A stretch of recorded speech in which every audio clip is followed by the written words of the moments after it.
सियासी हलकों में महंगाई का मुद्दा अक्सर छाया रहता है, फिर चाहे सरकार किसी की भी क्यों ना हो। यूपीए सरकार को तत्कालीन विपक्ष में बैठी भाजपा ने कई बार कोसने का काम किया, तो अब एनडीए की सरकार को कांग्रेस का विरोध झेलना पड़ रहा है। राजस्थान के मुख्यमंत्री अशोक गहलोत ने केंद्र की मोदी सरकार पर महंगाई वाला ट्वीट वार किया है। सीएम गहलोत ने लिखा कि कोरोना महामारी के दौर में केंद्र सरकार ने डीजल, पेट्रोल और रसोई गैस के दामों में बढ़ोतरी करके आम आदमी से विश्वासघात किया है। गहलोत ने कहा कि केंद्र सरकार की तरफ से रसोई गैस सब्सिडी को खत्म कर दिया गया, जिससे उज्ज्वला योजना में कनेक्शन पाने वाले गरीब लोग भी अपना सिलेंडर रिफिल नहीं करवा पा रहे हैं।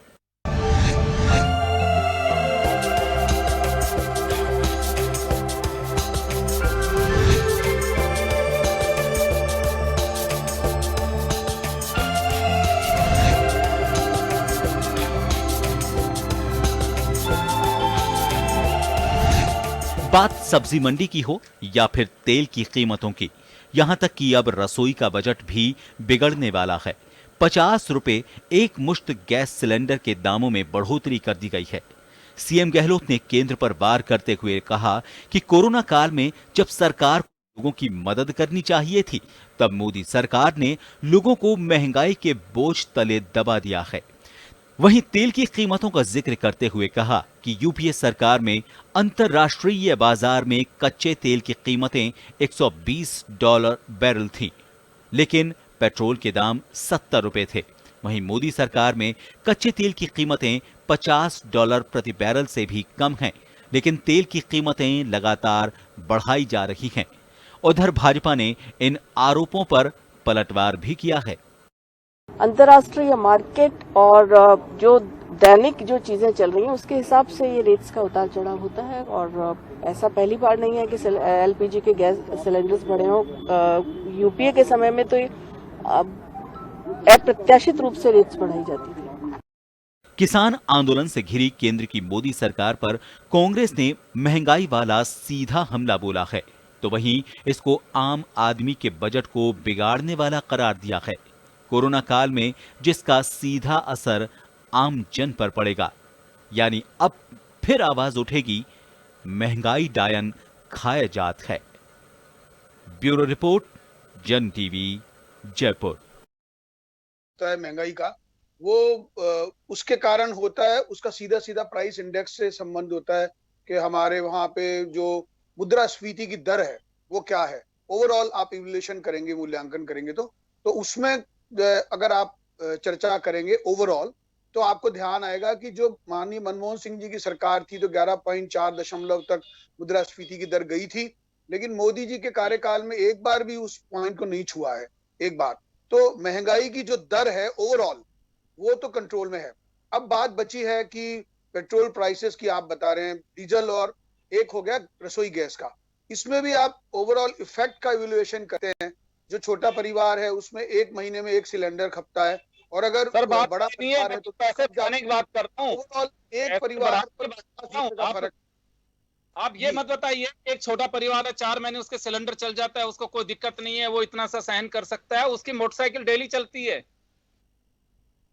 90 के पास जयपुर में पेट्रोल का दाम। अब ये तो बिल्कुल एक्सेप्टेबल बात हुई है भारत में कि जो पेट्रोल कंपनियां हैं ये अपनी दर खुद तय करती है, और डेली रोजमर्रा उसमें आपने जैसे कहा कि उनको वेबसाइट पे डालना चाहिए, तो इतनी अपेक्षा भी अपने को हो गई है कि कंपनियां ही वो तय करेगी। तो निश्चित तौर पर उनका अपना वो विजन है, वो जाने, उनके प्रवक्ता बताएंगे क्यों नहीं कर रहे। लेकिन मैं जो सरकार की तरफ से मनीष से लेकर जब चुनाव होते हैं तो 15 दिन तक पैसे नहीं बढ़ते हैं। 2 बार चुनाव दिन से शुरू, अगर किसान को पूरा मूल्य नहीं मिल रहा होता है, तो आपने खुद ने कहा कि टमाटर और प्याज वो सड़क पर फेंक जाता है, उसको लगता है कि जो ढुलाई भाड़ा है वही ज्यादा हो गया है। तो अल्टीमेटली ये चीजें जो डिमांड सप्लाई पे निर्धारित है, उनकी महंगाई सूचकांक 3 प्रदेशों को तो मैं उदाहरण दे सकता हूँ। ये चुनाव के टाइम ही होता है। उत्तर प्रदेश का इलेक्शन हुआ, महाराष्ट्र का इलेक्शन हुआ, बिहार का चुनाव हुआ, तीनों में ये उसी वक्त ये कोइंसिडेंट होता है कि पेट्रोलियम कंपनियां, उनको समझ में आ जाती है अंतरराष्ट्रीय मार्केट में। आज अंतरराष्ट्रीय मार्केट में आपको मैं जानकारी दे दूं, $50 प्रति बैरल, $50 प्रति बैरल ये फ्यूल प्राइस है, उसके बावजूद हम तेल खरीदना चाहते हैं 90 रुपए लीटर। ऐसा क्यों? नहीं, मैंने आपको कहा, अब ये तो मैच्योर हो चुकी है बात कि जो इसकी जो भी कोई कॉस्टिंग है पेट्रोल के रिफाइनरी की एस्पेक्ट पे, या और भी कोई कच्चे माल को पक्का माल बनाने के योग्य बीच में जो सारे खर्चे हैं, वो जुड़कर जितना होता है 16 रुपए और 23 रुपए का डिस्ट्रीब्यूशन प्राइसेस है, वैट है, सेल टैक्स है, वो सारी बातें उसमें जुड़ती है। तो आपने देखा है कि रियल वैल्यू उनको कितनी मिलती है कंपनियों को, और राज्य सरकार को और केंद्र सरकार को उसमें कितना पैसा आता है, वो भी कोई छुपी हुई बात नहीं है, अब वो भी ओपन बात है। सर, मैं तो ये बात जानना चाह रहा हूँ, मैं ये नहीं, देखिए हाँ, मैं, सुनिए, मेरे कहने से कोई मोदी जी कम नहीं कर सकते, आप मेरी बात वहां तक पहुंचा नहीं सकते।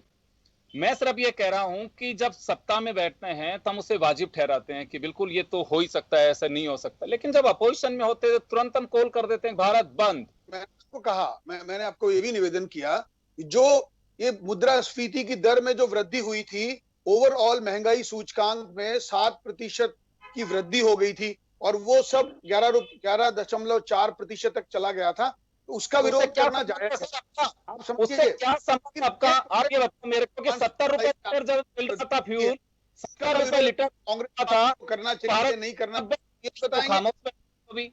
जी जी, मैं आपको कह रहा हूँ, तो जो सूचकांक है ना योगेंद्र जी, अरे वही बड़ी बात है, और है लेकिन ओवरऑल एस्पेक्ट पर महंगाई हो सकती है। अब मान लो मनीष जी, टमाटर में से टमाटर की रेट बढ़ गई, मनीष आलू की रेट कम हो गई, इस विषय मनीष पर हम बहुत ही सिंपल ओवरऑल सवाल है, बहुत सिंपल। बोल सकते हैं। मनीष जी, बहुत सिंपल सवाल है सर, मैं इकोनॉमिक्स में नहीं जाना चाह रहा, मैं सिंपल मैं जानना चाह रहा हूं आपसे कि जब 2 रुपए भी बढ़ जाते थे तो भारत बंद, 50 रुपए बढ़ गए तो वाजिब ठहरा रहे कि सूचकांक था, ये महंगाई दर थी, उससे कोई मतलब नहीं है। आप तो मुझे ये बता दीजिए कि क्या वास्तव में जब सत्ता के बाहर होते हैं तो हमारा एजेंडा कुछ और होता है, जैसे सत्ता की कुर्सी पर बैठते हैं तो मायने बदल जाते हैं? मैं तो सिर्फ ये जानना चाह रहा हूं, फिर कांग्रेस की जो सरकार की गवर्नमेंट थी क्या गुनाह कर रही थी? वो क्या गुनाह कर रही थी? वो भी देश का इंफ्रास्ट्रक्चर के लिए पैसे इकट्ठे कर रही होगी। तो दोनों ही काम कर रहे हैं। मैंने आपको कहा ये ओवरऑल इवैल्यूएशन की बात है, और इसलिए उसमें आंदोलन होता था।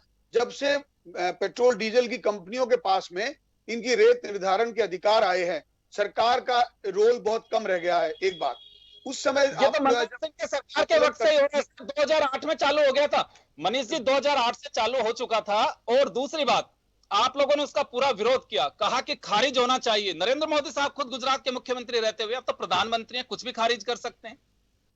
जी, प्रोडक्टिव एस्पेक्ट पर जो भी इनकमिंग आउटगोइंग होती है, मॉनेटरी रिसीप्ट्स और पेमेंट की, उसके बारे में आप बात करिए, लेकिन सरकार को कहना, मैं वापस विष्णु कुलवाल जी के पास जाऊं। विष्णु जी, कुलवाल साहब, आपसे पूछना चाह रहा हूं, आपने हमारे प्रवक्ताओं को सुना, सरकारें आती हैं जाती हैं, आपने बहुत अच्छे से सुना, आप क्या कहेंगे इस पे? कुलवाल साहब, सुन पा रहे हैं आप मुझे?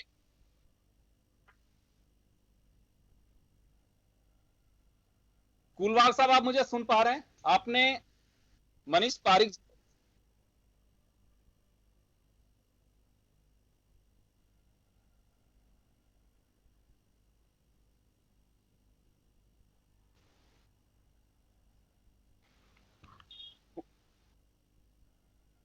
कुलवाल साहब, आप मुझे सुन पा रहे हैं?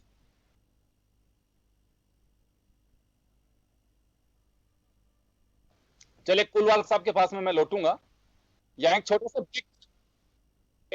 ब्रेक के लिए रुकते हैं, ब्रेक के बाद हम जल्द लौटेंगे, बने रहिए आप जन टीवी के साथ। चालू हो गया।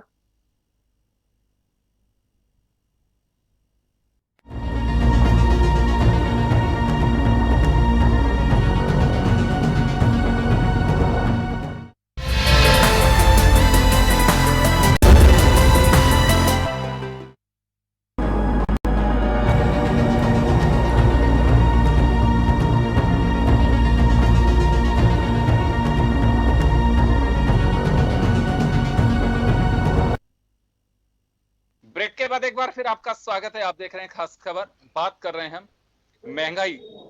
महंगाई हर सरकार का अपना एक एजेंडा होता है और उसे वाजिब ठहराया जाता है, लेकिन जब सत्ता से बाहर वो दल होता है तो उसे देश के एक राजनीति का मुद्दा बनाया जाता है और कहा जाता है कि जनता बर्बाद हो रही है, महंगाई महंगाई है, हमेशा एक लाइव इश्यू है ये। चले, मैं विष्णु कुलवाल साहब हमारे साथ जुड़े हुए हैं। कुलवाल साहब, आप मुझे सुन पा रहे हैं? हाँ जी। आपने मनीष पारिक साहब को भी सुना और वरुण पुरोहित जी को भी सुना, और दोनों के को मैंने कोशिश की बताने की, जब सत्ता में आप होते हैं तो एजेंडा कुछ इस तरह का होता है, जब अपोजिशन में होता है तो इस तरह का होता है। आप इस पे क्या कहेंगे? अब देखिए योगेंद्र जी, सबसे पहले तो अभी मनीष पारिक जी ने कहा कि ये हमारे हाथ में नहीं है पेट्रोल डीजल, ये एक कंपनियों के हाथ में है। तो इनको चुनाव में ये ध्यान होता है कि चुनाव में कंपनी रेट कम कर देगी, उसका ध्यान तो पूरा इनको होता है, या उसका फायदा उठाना चाहते हैं। देखिए, जब गुमराह मत करे जनता को, गुमराह करने से काम नहीं होगा। सच्चाई से कहें कि हाँ हमने रेट बढ़ाई है, हम देश का काम करना चाहते हैं, पार्टी काम करना चाहती थी तो रोड पे आ जाते थे, मैं भी आपके साथ रोड पे आता था, इसमें कोई दो राय नहीं है। मगर आज इस देश की स्थिति क्या है? ये बोले ना कि कंपनियों के हाथ में, मैं बताता हूं कंपनी नहीं। आज मुकेश अंबानी जी देश से प्लास्टिक खरीदते, प्लास्टिक दाना, हिंदुस्तान में एकमात्र कंपनी है तो प्लास्टिक दाना बेचेगी। आज 15 दिन के अंदर उन्होंने 70 रुपए किलो बढ़ा, जो की थी वो 450 की हो गई। आज शेयर बाजार की स्थिति देख लीजिए, क्या ये दो ही लोग है क्या देश के? आप सच्चाई से अवगत होना क्यों नहीं चाहते? चले, लेकिन अब कुलवाल साहब, लेकिन ये फ्यूल प्राइस से अंबानी और अडानी का क्या संबंध है, तो बताइए आप। अडानी जी की तो है ना गैस एजेंसी है, पूरे गुजरात में गैस एजेंसी अडानी जी की है। आज गैस, अगर किसी फैक्ट्री को गैस चाहिए ना तो अडानी जी की कंपनी में जमा कराने पड़ेंगे पहले पैसे, उसके बाद उसको गैस मिलेगी। सवाल ये नहीं है, सवाल आज 50 रुपए सिलेंडर का रेट बढ़ाते हैं। एक तरफ गरीब गृहिणी की बात करने वाली पार्टी आज 50 रुपए बढ़ाती है, इनको बिल्कुल शर्म नहीं आती क्या बोलते हो टीवी पर कि हम तो फ्री देंगे, गरीब को फ्री देंगे, और आज 50 रुपए सब्सिडी सब खत्म। सब्सिडी ले कौन डालते हैं इनसे? तो ये जनता को गुमराह नहीं करे। अगर महंगाई बढ़ी है तो उसको भारतीय जनता पार्टी को एक्सेप्ट करना चाहिए, और विपक्ष के राज में जब बंद कराते थे तो राजस्थान में तो आज भारतीय जनता पार्टी विपक्ष में बैठी है, इसको बंद कराना चाहिए। राजस्थान क्यों नहीं बंद कराते पेट्रोल डीजल के नाम पे? राजस्थान क्यों? कि दिल्ली में इनकी सरकार है, वहां अच्छा काम करते हैं, राजस्थान सरकार बुरी काम करती है, वो इनको दिखता है। इनको रोजाना टीवी पे आना पसंद है, इनको रोजाना न्यूज देना पसंद है, मगर ये सच्चाई से क्यों नहीं अवगत होते? आज 50 रुपए एक सिलेंडर के बढ़ते हैं तो आज गरीब की, अगर इनको गृहिणी महिला याद क्यों नहीं आती आज? अब क्यों इससे मना कर रहे हैं? अब ये पेट्रोल कंपनी पर डाल देते हैं। देखिए योगेंद्र जी, राजनीति में स्वच्छता की बात करके आने वाली भारतीय जनता पार्टी आज कितने बड़े भ्रष्टाचार में लिप्त है, इसका जीता जाता उदाहरण है। और ये दो परिवार देश के, आज इन दोनों परिवारों की आप इनका इतिहास उठा लीजिए, इन दोनों के आगे कोई और दूसरा कंपनी नहीं। ये झूठ बोल के क्यों गुमराह करना चाहते हैं? महंगाई बढ़ी है तो सब करो।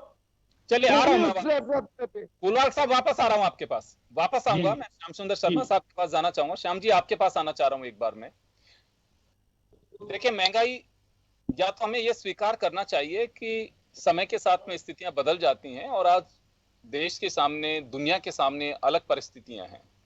अगर उनसे जूझना है, पैसा चाहिए लड़ाई लड़ने के लिए, पैसे के लिए हमारे पास में लिमिटेड रिसोर्सेज हैं।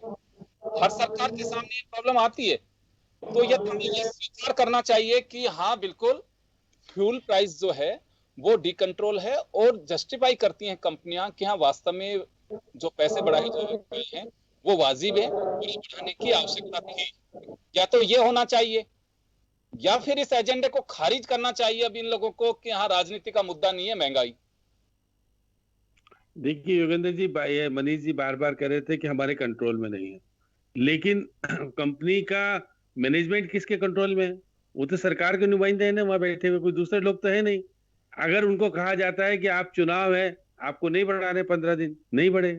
बिहार चुनाव ले लीजिए, कहाँ बढ़े रेट? आप बता दीजिए कि एक दिन सब एक दिन बता रखा है उन्होंने, कितने कितने कितने दिन नहीं बढ़े। और अब जब से बिहार चुनाव की घोषणा हो गई उसके बाद से रोज बढ़ रहे हैं पैसे, आज भी बढ़ रहे हैं। तो ये कहना कि सरकार के कंट्रोल में नहीं है।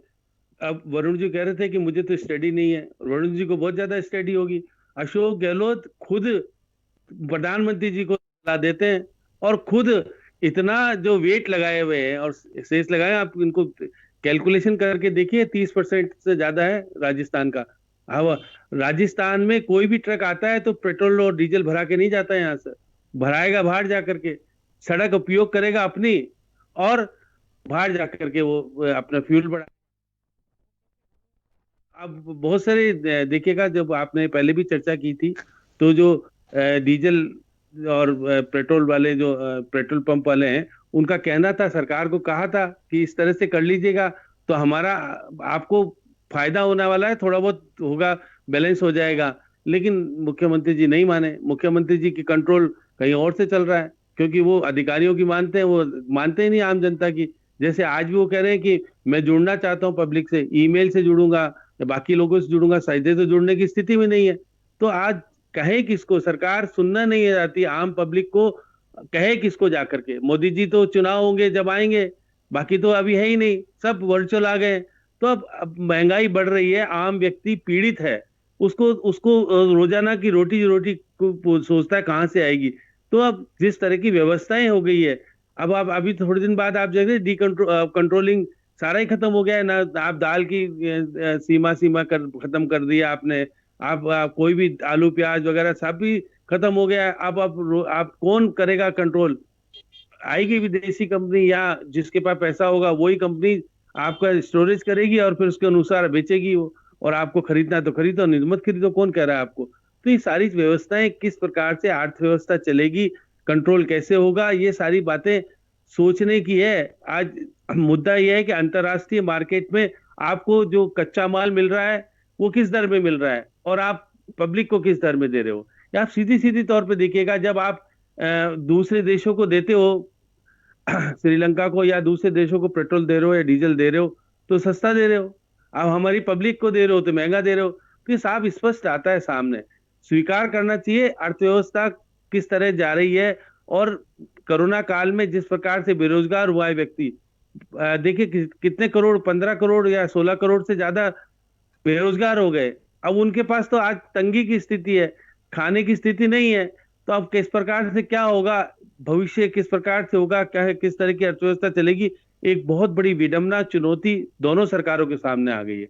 वो अपने सरकारी कर्मचारियों की तनख्वाह कम नहीं कर सकते, तो उनको उनको कह रहे हैं कि तनख्वाह देनी है तो हमको हमारे सेस वसूलना पड़ेगा जीएसटी लाने के बाद। लेकिन आपको 2-3 जगह तो दे रखी है छूट, उस पे आप जीएसटी कहते तो हो लेकिन शामिल नहीं होते हो। जब आप देखा मीटिंग हो रही, काउंसिल की मीटिंग हो रही है, तो इस पे चर्चा नहीं कराती केंद्र सरकार कि हम चाहते हैं, अगर प्रधानमंत्री चाहें तो क्या ये नहीं आ सकता, उसको डीजल और पेट्रोल उसके अंदर जीएसटी में शामिल कर सकते हैं? नहीं करेंगे, क्योंकि उनको पता है कि राज्य सरकार भी को भी मिल रहा है, जिसकी सरकार है वो नहीं बोलेगी, और केंद्र तो सरकार विरोध को केवल मिल रहा है। दिखावे का है, विरोध केवल दिखावे का, ये कह सकते हैं। आप देखिएगा बीजेपी की जब सरकार में नहीं थे, वो थे तो स्मृति ईरानी का आपने देखा होगा किस प्रकार के अभी तक आते हैं पुराने वीडियोस जारी करती है, कांग्रेस करती है। सुषमा स्वराज नहीं है आज, वो तो महिला अच्छी थी लेकिन वो भी करती थी विरोध। चलिए बहुत मैं सारी वापस चीजें। श्याम जी वापस आऊंगा आपके पास, मैं मनीष पारिक साहब के पास जाना चाहूंगा। मनीष जी, बात सही है कि नेबर कंट्रीज को हम फ्यूल सप्लाई करते हैं, वो कुछ ऐसे एग्रीमेंट्स होते हैं कि जिनकी वजह से दी जा सकते हैं, लेकिन यहाँ एक बात सटीक बैठती है कि घर के पूत कंवारे डोले, पड़ोसी के नौनो फेरे। हम हमारे यहाँ पे फ्यूल प्राइस को हम जस्टिफाई करते जा रहे हैं, और वहां सोच नहीं सकते किस रेट पे हम वहां पे पेट्रोल दे रहे हैं, किस रेट पे हम वहां डीजल दे रहे हैं। आप अंदाजा लगा सकते हैं, ये पोजीशन है। तो कुछ राहत यहाँ की जनता को भी दी जानी चाहिए, क्योंकि देखिए डीजल के अगर पैसे बढ़ते हैं, आप और हम सब जानते हैं, तो हमारे हर प्रोडक्शन, जो भी प्रोडक्ट है, वो चाहे आपकी वेजिटेबल्स हो, ट्रांसपोर्टेशन में जो भी प्रोडक्ट जाता है उसकी वैल्यू बढ़ जाएगी। आप बहुत अच्छे, मेरे से बेहतर समझते हैं इस बात को। तो राहत यहां देंगे तो ही तो बात होगी। अगर आप इसमें राहत नहीं देंगे तो निश्चित रूप से किराया बढ़ा देंगे, किराया नहीं बढ़ेगा तो फिर ट्रांसपोर्टेशन की स्ट्राइक शुरू। मार जनता को झेलनी है। नहीं, वो योगेंद्र जी बात ये है कि जैसे विदेशों को जो पेट्रोल दिया जाता है उसमें सेल टैक्स और ये बात लागू नहीं होती है।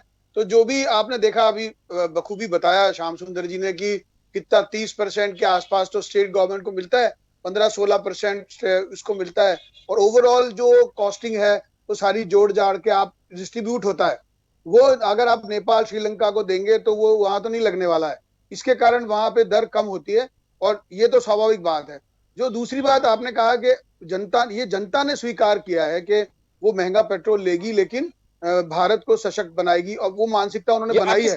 ये मैंने आपको कहा, ये जो स्वीकार्यता है। लीटर हम पेट्रोल ले लेंगे, पहले 70 रुपए में भी मनमोहन सिंह जी को ताक रही थी जनता आपके कहने पर कि गलत हो रहा है, अब 90 रुपए में भी जनता बिल्कुल संतुष्ट है। फिर क्यों महंगाई? मैं ये कह रहा हूँ इसमें कम ज्यादा हो सकता है, 10-20 रुपए, मैं ये नहीं कह रहा, होना भी चाहिए, वो भी सही बात है। लेकिन मैं आपको कह रहा हूँ कि मोदी जी के कुशल नेतृत्व में जनता ने ये तो माना ही है। अभी के अभी चाइनीज माल की कभी बायकट नहीं होता था, अब आपने देखा है किस तरह से चाइनीज माल का होली जल रही है, उसको करोड़ों रुपए का नुकसान पहुंचाया जा रहा है। ये जो आह्वान है राष्ट्रवाद का, वो निश्चित तौर पे काम कर रहा है। तो लोगों की मानसिकता, स्वीकार्यता आई है। जैसे यहाँ पे कांग्रेस की सरकार है, अगर वो टैक्स कम नहीं कर रही है तो वो भी स्वीकार्यता है ही ना उसमें। एक बात, अगर मैंने आपको इसलिए कहा था, आपने भी यही कहा, अगर गहलोत साहब ने ट्वीट किया, जो श्याम सुंदर जी ने कहा, तो पहले उनको यहाँ कुछ नजीर पेश करनी चाहिए कि भाई हमने ये सेल टैक्स कम कर दिया तो अब आप भी करो। ये बात इसीलिए आई है क्योंकि ये स्वीकार्यता हुई है, और ये जो स्वीकार्यता है जनता की, उसको भी राजनीतिक दल के नाते से हमको स्वीकार करना है कि अगर हमने लोगों को कन्विंस कर दिया है कि इस कारण से अगर थोड़ा बहुत हमारे को दिक्कत होती है तो वो राष्ट्र हित में जरूरी है। माननीय मोदी जी के जो कार्यकाल में सबसे बड़ी खूबी यही आई है कि जनता में इस सामान्य आक्रोश में कमी आई है। एक बात, मैं ये नहीं कह रहा हूं इसके कारण रेट कम होनी चाहिए, नहीं होनी चाहिए, रेट तो कम होनी चाहिए, परंतु जो सस्ता माल नहीं, आक्रोश तो बिल्कुल भी नहीं है, का भी आक्रोश थोड़ी है, किसानों को भी गुमराह किया जा रहा है। नहीं, वो मैंने आपको कहा, दोनों पक्षों को सुनेंगे आप तो आपको समझ में आएगा कि निश्चित तौर पर एक ये विजन है, ये विजन डॉक्यूमेंट है जिसके कारण से किसानों की आय को दुगना किया जा सकता है, और बीच के बिचौलियों को, मध्यस्थों को कम करने के कारण उन किसानों को लाभ पहुंचेगा। तो मैं ये कहना चाहता हूं कि किसान भी समझते हैं, लेकिन जहां पे आड़तियों का रोक ज्यादा का असर तो उसको सता रहा है, वहां पे ही आक्रोश उन्होंने क्रिएट किया हुआ है। ये बात बीजेपी ने कही है, और स्टेट में नहीं है ऐसा, क्योंकि वहां पे आड़ती और बिचौलियों का रोल ज्यादा नहीं है। डीजल का असर तो किसान को भी सता रहा है, आप लोगों को भी सता रहा है। आप लोगों की मजबूरी है कि बोल नहीं सकते इस वक्त कि महंगाई बढ़ाई है। घर में पता कर लीजिए आप कि वास्तव में सिलेंडर के 50 रुपए बढ़ने से आप लोग संतुष्ट हैं क्या? नहीं, प्राइस इंडेक्स जो है उसको भी तो विचार करना पड़ेगा, इसलिए क्योंकि मुद्रास्फीति की दर अगर बताइए उसका क्या विचार करना है? नहीं, जो मुद्रास्फीति की दर है वो क्या है? अब श्याम सुंदर जी, इस बारे में तो मानना पड़ेगा कि ओवरऑल इवेल्युएशन अगर महंगाई का होता है तो वो मुद्रास्फीति की दर से होता है, उसमें कोई बहुत आमूलचूल परिवर्तन नहीं हुआ है। एक बात तो अब ये दाल महंगी हुई है क्योंकि वहां से कोटा नहीं उठाया है। आपने देखा जो गरीबों के लिए दाल आई थी, माननीय मोदी जी की सरकार ने 1 किलो दाल हर परिवार को दी थी नवंबर तक, और कांग्रेस सरकार ने वितरण ही नहीं करा है, तो वो दाल उठा नहीं पाए हैं। तो जो अनाज है 5 रुपए, मतलब 5 किलो पर व्यक्ति मिलना चाहिए, वो राशन की दुकान पे नहीं मिल रहा है। तो ये किसकी गलती है? अगर आप वो अनाज जनता को दे देंगे, अगर वो दाल जनता को आप सप्लाई कर देंगे तो निश्चित तौर पर डिमांड में कमी आएगी। चले, मैं वापस आ रहा हूं मनीष जी, मैं वापस आऊंगा। वरुण पुरोहित जी, आपके पास आना चाह रहा हूं। नजीर पेश करें अशोक गहलोत वैट कम करके। मनीष पारिक साहब कह रहे हैं कि आप नजीर तो पेश करिए ताकि केंद्र पे दबाव बनाया जा सके। योगेंद्र जी, नजीर पेश तो मोदी जी ने कर दी, पूरे देश के साथ थाली कटोरे बजवा दिए, वाकई खाली थाली कटोरे खाली कर दिए, लोग वही बजाने लग गए। अब मैं आपके बीच में नहीं बोला, मैं आपके बीच में नहीं बोला, मैं आपके बीच में नहीं बोला। गलत बात, गलत बात। आपने अशोक गहलोत जी का नाम ले बोला बीच में। आऊंगा मनीष जी, आऊंगा आपके पास में। ये मन के अंदर जिसके होता है वो बीच में टोका टाकी करता है, मैंने नहीं करा। जिसके मन में काला चोर होगा मनीष जी, वही हल्ला मचाएगा, दूसरे को बोलने नहीं देगा। मैंने आपको बिल्कुल नहीं टोका। आप राहुल गांधी का नाम भी लेते, मैंने नहीं टोका। आप भूल गए, प्रियंका गांधी का नाम भी आप भूल गए। अब ले लेना, मैं छोड़ दूंगा बीच में, आप ले लेना उनका नाम भी कि उनकी वजह से महंगाई हो रही है। अब मैं आपको बताऊं मोदी जी को क्या जल्दी थी। कोरोना काल में इनकी भारतीय जनता पार्टी की सरकार को असेंशियल कमोडिटीज एक्ट में से आलू, प्याज, तिलहन बाहर कर दिए। चलो एक बार फ्यूल प्राइस पे, प्लीज एक बार फ्यूल प्राइस पे बोले, मैं आपको वो भी एक बार सारी बात बोलता हूं। अब आप भी मत टोको मेरे को, उनकी सुन लिया, आप मेरी भी सुन लो। आइए फ्यूल प्राइस पे आइए एक बार। आलू तो रोज खाते हैं ना, उस आलू से ही फ्यूल बनता है। आलू 50-55 रुपए इन्होंने करा दिया। राहुल गांधी की जबरदस्ती, उन्होंने बोला नहीं था तब भी मजाक उड़ाते थे साहब। राहुल गांधी ने कह दिया आलू से सोना बनता है। ये मजाके उड़ाने का काम है इनका। वाकई सोने लायक कर दिया आलू। एक आलू कितने का हो गया इनको पता नहीं किसी को। अब 50 रुपए बढ़ते ये नहीं कह रहे गलत हुआ है, क्योंकि इनमें वो दम नहीं है जो कांग्रेसियों में दम है। मैं कह सकता हूं किसी भी चीज के लिए, ये नहीं कह सकते। ये डिफरेंस सबसे बड़ा है। अब जो पेट्रोलियम पदार्थों की आप बात कह रहे हो तो केंद्र सरकार का विषय, केंद्र सरकार को कम करना चाहिए। अगर हम कम कर दें, हम तो, अब मैं तो कह रहा हूं हम दे देंगे आधी रेट में ही, लेकिन फिर आपके ये कर्मचारी हड़ताल करने लग जाएंगे, 2 दिन की तनख्वाह काटने लगे तो कितना हल्ला मचाने लग गई बीजेपी भी, कर्मचारी भी। आप मुझे बताइए उसका क्या हाल होगा। और नई नौकरियां जो हमने दी है अभी और दिए जा रहे हैं, उनका क्या हाल होगा। अगर हमारे पास जो लिमिटेड साधन है उसी को तो चलाएंगे ना। अगर केंद्र सरकार उसको कम करती है तो अपने आप ही कम हो जाएगा। वो नजीर ये पेश नहीं करेंगे, ये किसानों को सड़क पे लाएंगे, ये कमोडिटीज एक्ट को खत्म करेंगे। आप मुझे बताइए आयुर्वेद के प्रोडक्ट आपने अगर लिए हो योगेंद्र जी, इन दिनों में 25-25, 30-30% बढ़ गए। आंवला महंगा हो गया, च्यवनप्राश को बढ़ा रहे हैं प्राइस। आप पूछो इनसे, आंवला तो सस्ता हो गया सीजन में। लेकिन ये चीजें इनको ध्यान ही नहीं है, मस्त हो रहे हैं, संगीत सुन रहे हैं, लाइटिंग शो देख रहे हैं। किसान आज भी एक किसान की आप देखिए कितनी दुखद घटना हो रही है बुजुर्ग लोगों की, वो इतने लाखों किसान, और ये कह रहे हैं खाली आसपास के मध्य प्रदेश, मनीष पारिक जी के उड़ीसा के किसानों ने भी आज दे दिया, कर्नाटक के किसानों ने प्रोग्राम दे दिया। 5 तारीख को सबके पुतले जलाएंगे ये लोग। मैं नहीं कह रहा हम करवा रहे हैं, अगर हम करवा रहे हैं तो हमारा बहुत बड़ा बेस है। आप सवाल का तो जवाब दे दीजिए। मनीष पारिक जी ने एक सवाल खड़ा किया है कि अशोक गहलोत साहब को एक नजीर पेश करनी चाहिए वेट कम करके, एक बार इस पे कुछ बोल दीजिए। उसी पे तो बोला था अभी आपको कि अगर हम तो कह देंगे वेट कम नहीं कर देंगे, हम वेट हटा ही देते हैं। हम तो कहते हैं वेट हटा ही देते हैं, लेकिन फिर आप तनख्वाहें कहां से दोगे जब केंद्रीकरण हो चुका टैक्सेशन का, रेवेन्यू कलेक्शन का। हमारे पास इतनी इंडस्ट्री है कि राजस्थान में, आधा तो रेगिस्तान में पड़ा है। तो वो चीज का क्या करोगे आप कहते हो सब चीज में से राजस्थान सरकार टैक्स हटा दे, कंगली होकर बैठ जाए, फिर कहते हैं भाई कांग्रेस ने डुबो दिया। अरे भैया आपको आप वहां से जीएसटी का 47,000 करोड़ रुपया सीएजी ने कहा दूसरे मद में खर्च कर दिया। ये क्या चीज होती। कांग्रेस की अगर सरकार होती तो चिल्लाने लग जाते सड़कों पे कि हम बाल मुंडन कर लेंगे, बैलगाड़ियां लेके आ जाते, सिलेंडर माथे पे लेके आ जाते। सीएजी ने 47,000 करोड़ रुपए का क्या घोटाला नहीं है वो, कहां गया वो पैसा। दूसरे मद में कैसे खर्च कर सकते हो आप।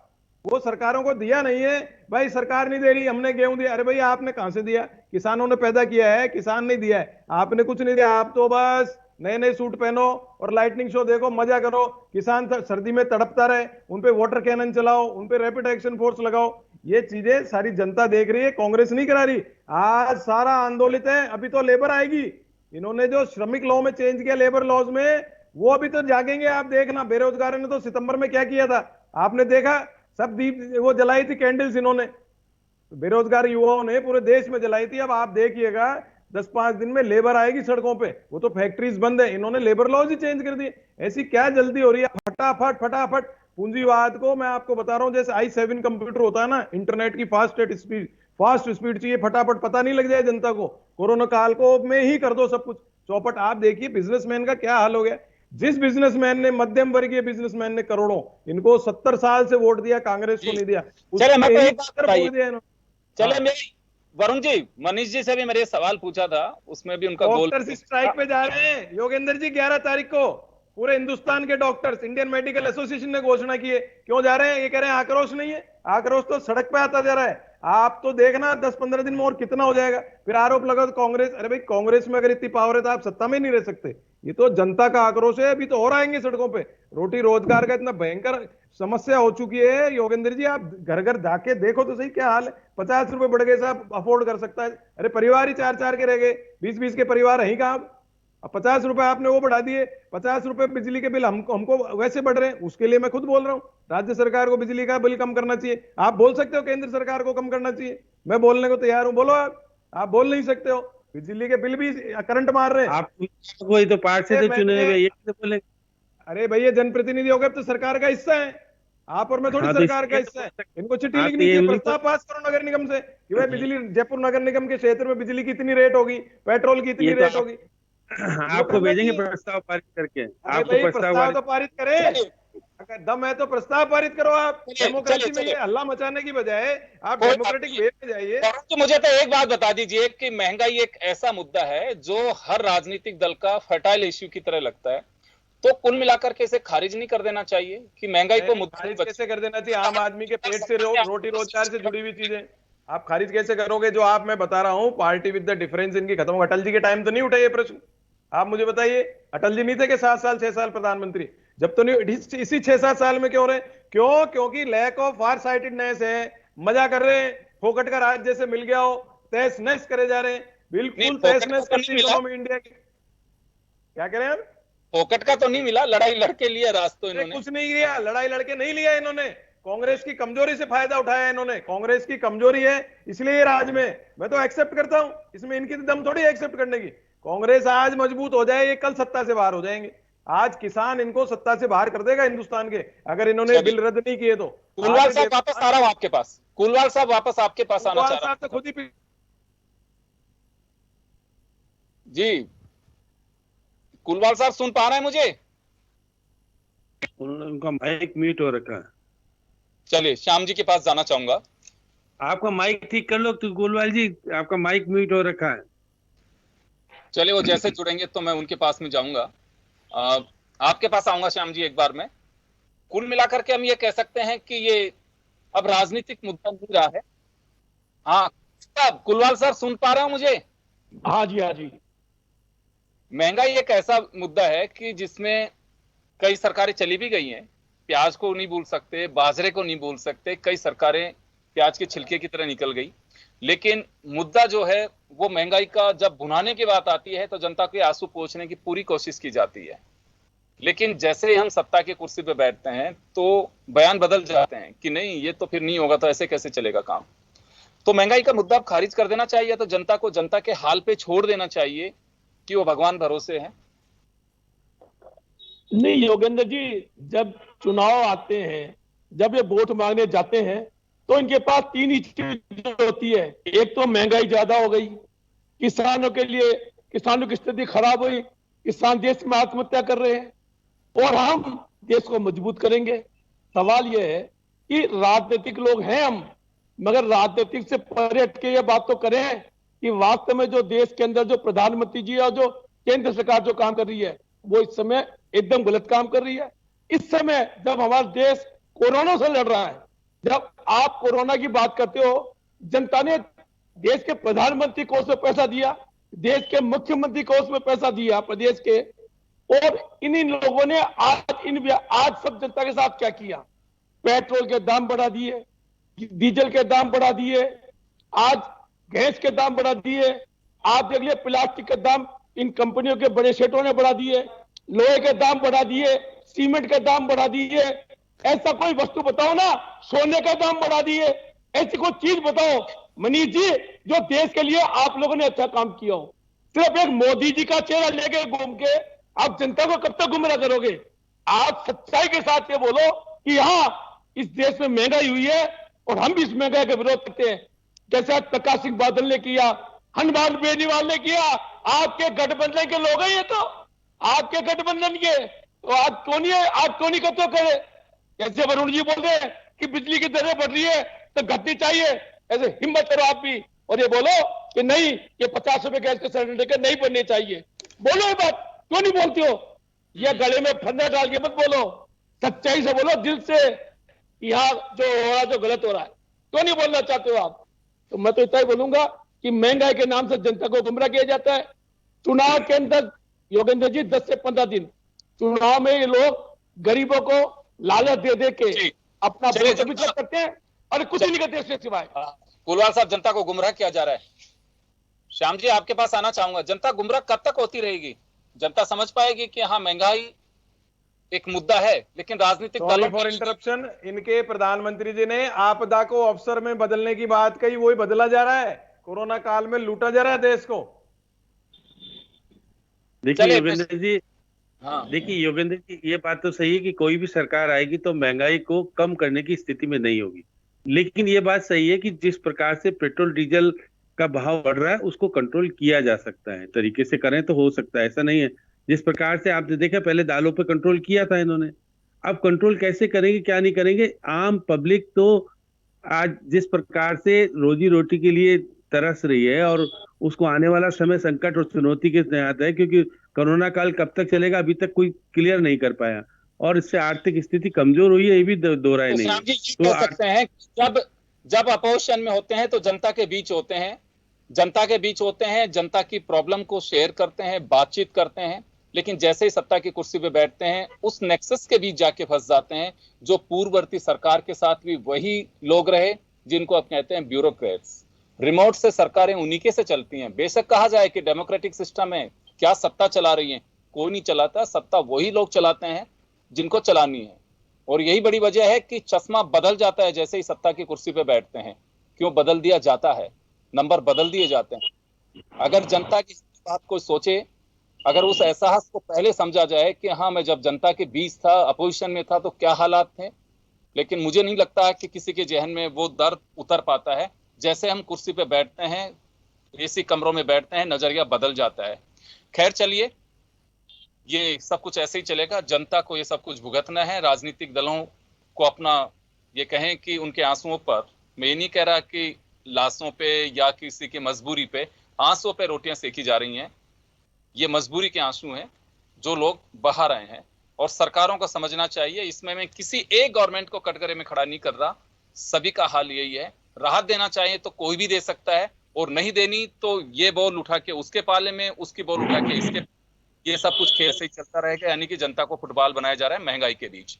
बहुत बहुत शुक्रिया आप सभी का। खास खबर में इतना ही, दीजिए इजाजत, नमस्कार।